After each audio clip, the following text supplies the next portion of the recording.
ప్రభునందు ప్రియమైన వాళ్ళారా, మీరంతా బాగా ఉన్నారని, మరి రానున్న మంటల ఆదివారము, ఆ తర్వాత రానున్న శుభ శుక్రవారము ఈస్టర్ కొరకు ఎంతో ఎదురు చూస్తున్నారని ఆశిస్తున్నాను. ఈరోజు దేవుడు మనకు గుర్తు చేస్తున్న ఒక దీవెన, గలతీ పత్రిక 3వ అధ్యాయము 29వ వచనము. మీరు క్రీస్తు సంబంధులైతే ఆ పక్షమందు అబ్రహాము యొక్క సంతానమై ఉండి వాగ్దాన ప్రకారము వారసులై ఉన్నారు. ఈ వాక్యం మనకు ఒక గొప్ప సత్యాన్ని బయలుపరుస్తుంది. మనము కనుక యేసుక్రీస్తు సంబంధులైతే మనము కూడా అబ్రహాము సంతానం అవుతామంట.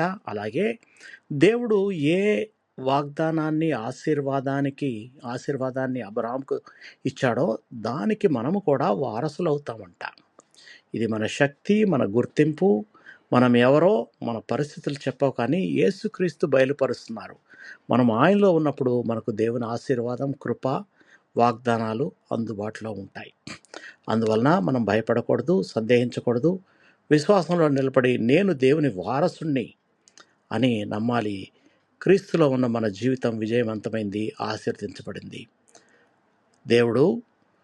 యెహోవా దేవుడు అబ్రహాముకి 75 సంవత్సరాలు ఉన్నప్పుడు కనపడి ఆశీర్వదించాడు. ఆ ఆశీర్వాదము అబ్రహాం మీద 100 సంవత్సరాలు బతికుంది.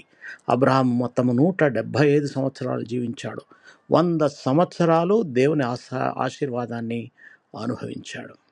ప్రార్థన చేసుకుందాం. ప్రియ పరలోకపు తండ్రి, మేము క్రీస్తునందు ఉన్నామని అబ్రహాము సంతానముగా చేసినందుకు మీకు కృతజ్ఞతాస్తుతులు. నీ వాగ్దానములను నమ్మే విశ్వాసాన్ని మాకు అనుగ్రహించండి.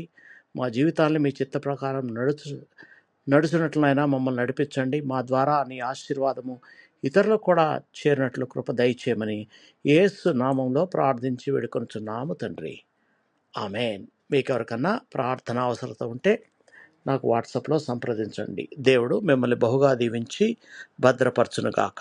ఆమేన్.